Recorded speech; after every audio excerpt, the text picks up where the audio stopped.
apa kabar? Semoga sehat selalu dan baik-baik aja ya. Oke, kita langsung perkenalkan, namaku Tasya Cynthia Fitrianti. Pada kesempatan kali ini akan menjelaskan mengenai metode perencanaan, pengadaan, dan penyimpanan obat di apotek dan rumah sakit. Yang pertama, ada metode perencanaan yang terdiri dari metode konsumsi, epidemiologi, dan metode kombinasi. Juga, metode perencanaan ini memiliki evaluasi yaitu metode ABC dan metode Venn. Yang pertama ada metode konsumsi. Perhitungan berdasarkan analisa data konsumsi obat dan alat kesehatan tahun sebelumnya dengan berbagai penyesuaian dan koreksi. Contohnya itu infus cairan dasar, injeksi generik, spuit 3cc dan 5cc. Untuk kelebihannya itu mudah dilakukan, data konsumsi akurat, tidak butuh standar pengobatan, pola preskriptif tak berubah. Untuk kekurangannya itu butuh waktu lebih banyak, data sulit didapatkan, tidak bisa dijadikan dasar mengkaji, tidak bisa diandalkan jika stok lebih dari 3 bulan.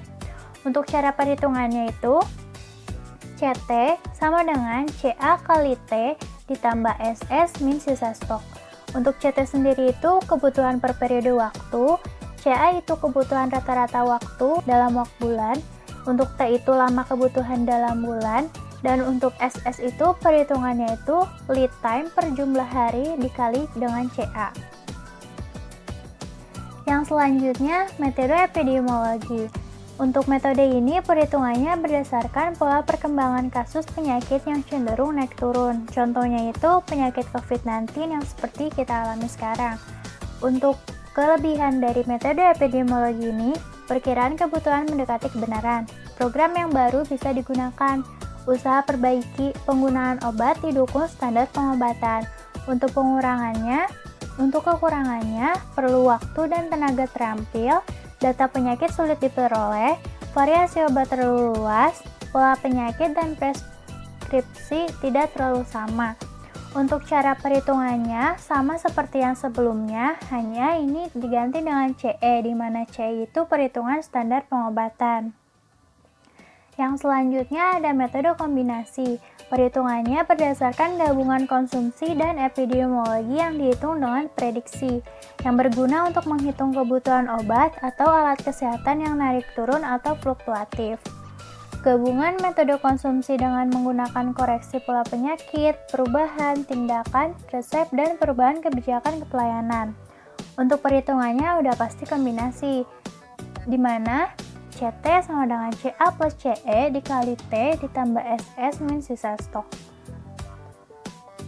Yang selanjutnya, metode evaluasi. Yang pertama itu metode ABC. A sendiri itu merupakan jumlah biaya 70-80% untuk pengadaan, jumlah stoknya itu 15%, dan untuk yang B, jumlah biaya 15-25% untuk pengadaan, jumlah stoknya itu 30%. Untuk yang C, jumlah biaya 5-15% untuk pengadaan dan jumlah stoknya itu 55%. Selanjutnya, ada metode Venn. V itu vital, obat wajib ada, life saving, pengadaan diutamakan. Contohnya itu ada epinefrin dan dopamin, dan lain-lain. Yang E itu essential, obat menyembuhkan penyakit. Contohnya itu NSAID, antibiotik, dan lain-lain. Yang N-nya itu non-essential, obat penunjang, contohnya itu vitamin, suplemen, dan lain-lain. Yang selanjutnya ada metode pengadaan yang bertujuan menjamin ketersediaan jumlah, waktu, juga harga yang tepat, dan standar terjangkau dengan standar mutu. Proses pembelian di rumah sakit, tender terbuka, tender terbatas, pembelian dengan negosiasi, juga pengadaan langsung. Untuk proses penyediaan obat yang dibutuhkan di apotek maupun rumah sakit, dari pemasok eksternal melalui pembelian manufaktur, distributor, atau perdagangan besar farmasi. Untuk di apotek sendiri, pengadaan obat dan perbekalan farmasi lain dilakukan oleh karyawan di perencanaan dan pengadaan asisten apoteker yang tanggung jawab ke apoteker pengelola apotek. Dilakukan untuk dapat perbekalan farmasi dengan harga layak, mutu baik, pengiriman yang terjamin. Lalu, prinsip dari pengadaan obat di rumah sakit yang pertama, mutu obat terjamin, memenuhi kriteria, khasiat, dan izin edar. Lalu yang kedua, dilakukan efisien dan efektif sesuai dengan kebutuhan. Yang ketiga, menerapkan konsepsi obat esensial generik. Dan yang keempat, melalui industri farmasi atau pedagang besar farmasi. Pengadaan berjalan lancar apabila yang pertama, personil terhati dan menguasai masalah pengadaan. Yang kedua, metode prosedur jelas. Yang ketiga, sistem informasi yang baik. Yang keempat, didukung dengan cara dana dan fasilitas yang memadai. Yang diketahui pengadaan itu, mengetahui distributor yang sesuai, butuh surat pesanan, menerapkan konsepsi obat esensial generik melalui industri farmasi atau pedagang besar farmasi. Lalu, untuk penerimaan barang, yang pertama, menerima barang dari supplier. Yang kedua, cek kesesuaian surat pesanan. Yang ketiga, sesuaikan dengan faktur. Yang keempat, cek item obat, cek jumlahnya, batch-nya, dan expired date-nya. Yang kelima, catat di buku penerimaan. Yang keenam, input disinformasi. Yang ketujuh, susun barang. Dan yang terakhir, catat di kartu stoknya.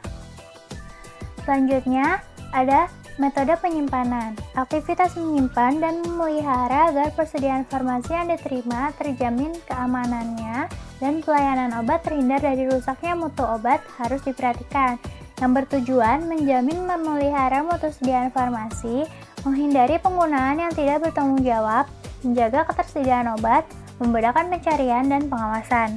Untuk syarat penyimpanan di rumah sakit, yang pertama ada accessibility, cepat dan mudah diakses.